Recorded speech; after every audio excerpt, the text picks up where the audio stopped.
So, Coyotes. This is the brand new film from Colin Minihan. He directs. It is written by Nick Simon and Tad Daggerhart. From a story by Tad Daggerhart, Daniel Mersand, and Nick Simon. Okay, the film is produced by Jib Polahemus, Nathan Kingher, Joshua Harris, James Harris, Ford Corbett, with executive production from Simon Beltran Echeverry, Jason Carpenter, Tad Daggerhart, Tyler Gould, Razana Kegian, Adam Mireles, Robbie Mireles, John Piliquin, J. Joe Reed, Nick Simon, Michael Sculut, Juan Pablo Solano, Roman Vararias Delesagno, Justin Long, and Kate Bosworth. It is associate produced by Adam Gililiter. I think that's how you pronounce it. Okay, so Brittany Allen took care of the soundtrack. Bradley Stuckle was on cinematography. Colin Minihan also edits the piece. Right, production design is Jamie Luna. Cecily Aravello is on art direction. Laura Restrepo Gill is costume design wardrobe. Hair and makeup, we have Gabriela Sanchez Ramos. And our cast. Right, so we have Scott, played by Justin Long. His wife Liv is played by his wife Kate Bosworth. Their daughter Chloe is played by Mila Harris. We have got their neighbour Tony and Scott's best friend, played by Kevin Glynn. Tony's wife Sheila is played by Norma Nivea. Scott's other neighbour,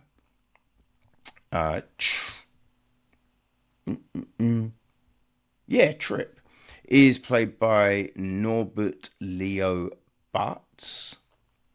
Trip does like to hire a lady of the night, so Julie is played by Brittany Allen. Now there's a rat situation, so Scott and Liv hire Devon, played by Keir O'Donnell. I believe that is...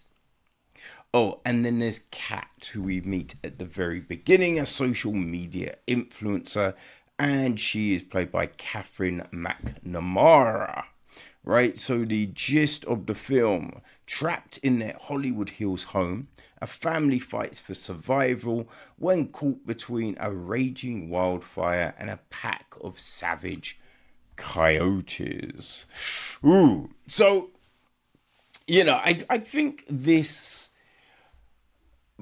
if we didn't know, might seem a bit far-fetched. Well, we don't know that coyotes are ravaging like this, but we do know, right, from books like Coyote America by Dan Flores, that coyotes have spread all across the states, right? And the thing, when you kill a coyote, it kind of sends the female coyote into, is it in vitro? That might be another thing. But basically, they produce more kids, right? So they do, when you hear coyotes howl, it's a roll call. And if not everyone, responds, they're like, oh, our numbers are dropping. We need to produce more. So the women produce more kids, right? And when food is scarce, they do get a little bit more brazen because, they're hungry and shit. And coyotes have been known to eat pets, right? So dogs, right? They've killed coyotes and found like cat and dog collars in their stomachs, right? So they will eat their shit. And in crazy situations, coyotes have tried to snatch babies and little kids crawling around like the front garden and yard and all of that kind of jazz. So we know all of this, right? Which then makes something like coyotes seem a bit more plausible. You'd be like, yo, if shit got mad crazy, maybe, right? Maybe. There's also, during the pandemic, when, there wasn't this, I think it was Thailand, right? When there wasn't the tourists coming, and the tourists would give food to the monkeys. You're not meant to, but tourists be tourists, so they'd feed the monkeys, right? And the monkeys would then, not necessarily, if they're not getting fed by the tourists, they're still eating tourist leftover food and all of that junk. So there wasn't that. So then you got monkeys like running through town and trying to steal shit, right? Because they were starved. And there was a dog supposedly attacked or killed a baby monkey. I forget where.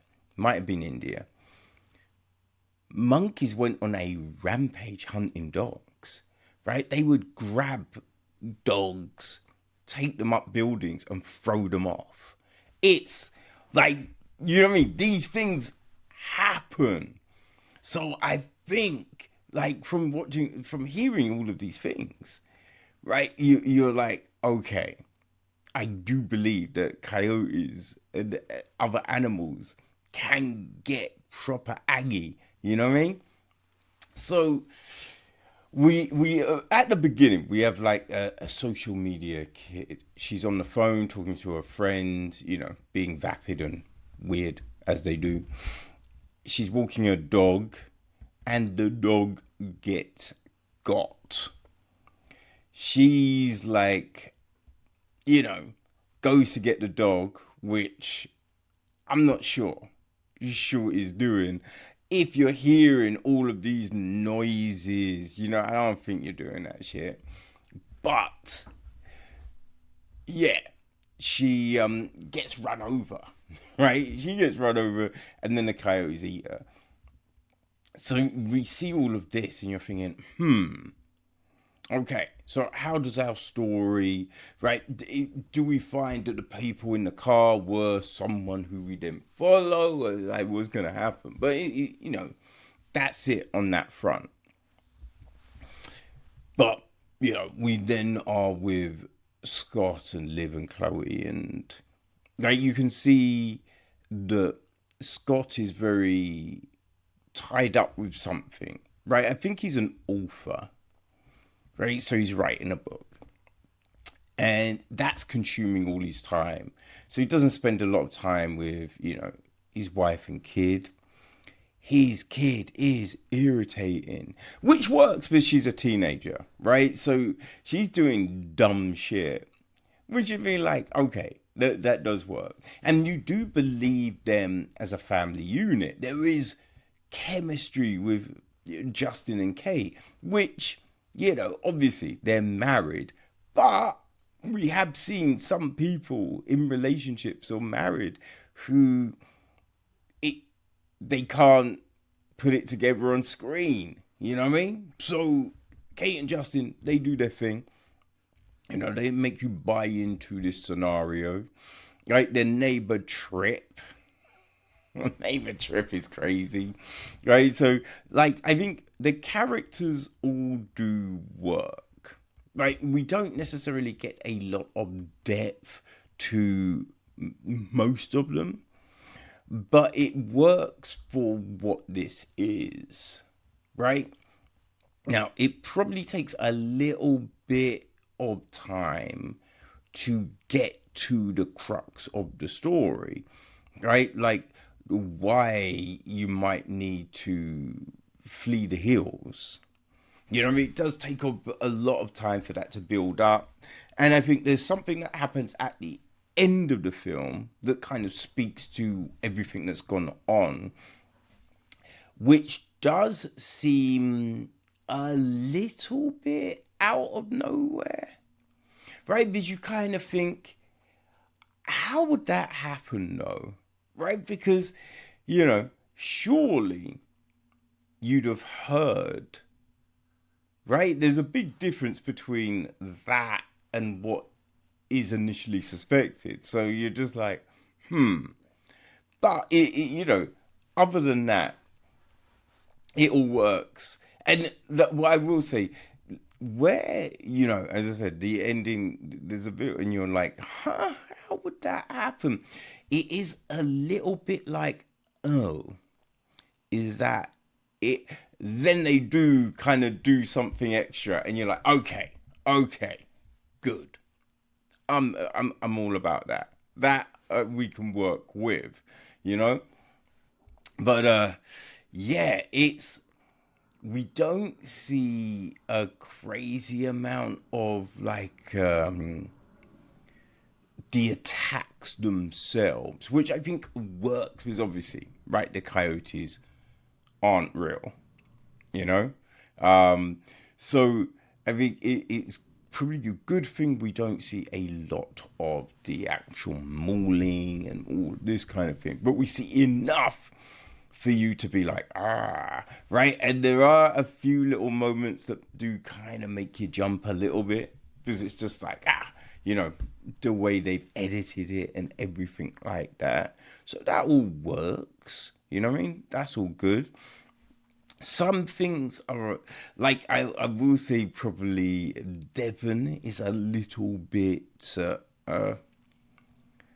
over the top, a little bit forced as a character, not as the way he portrays the character, but the way the character is written. And the script itself isn't necessarily the strongest component of the film. Right, there are moments that do feel a little bit contrived. Right, but I think as a as a vehicle to just be able to lose yourself in, just watch and have some fun, I think Coyotes is pretty decent. You don't have to think too tough about this. Right? Because as I said at the start, there are a lot of scenarios where you can believe animals would do certain things. The story is crazy, right? So it is kind of like, oh man, this is like, what are we doing? But that then allows you to just fully enjoy it, fully go, okay, yeah. Because I would say, when you think of things like Primate, right, which got a bit like, I don't know if I can buy any of this shit, right? Coyotes is more of that fun thing where you can go, okay, this is crazy. I could also see it actually happening to a degree, right? Because, as I said, if they are so hungry, a pack, and they do hunt in packs, right? They do have ones that distract you while others creep up on you, right? So all of this, there is a viability to it. And you do think to yourself, oh, if things got mad crazy, this could actually happen to a degree. I don't know about Coyotes opening doors, right? But you do think, yeah, for sure, for sure. I do think they probably have rabies, right? I would imagine they do. So many people need to go get shots now. But yeah, coyotes, if you want something silly, something fun that you do not have to think about, I would say Coyotes is probably that joint, right? The special effects are pretty decent, you know what I mean? Especially like the blood and gore and the aftermath kind of thing. Yeah, that is like that looked pretty legit. You know what I mean? So yes, if you're a horror fan, if you like the monster, animals gone wild type of video, then Coyotes could well be for you. If you've enjoyed Justin Long in like the VHS stuff and oh, there was some other series he did. Like he did an episode of this other series on Shudder. I forget what it was. Something like Anthology of Horror or something like that. But if you like Justin's horror work and Justin as a whole, right, and Kate as a whole, then I would say, yeah, Coyotes could well be for you. So it is available on all your favorite streaming outlets. So yeah, Coyotes.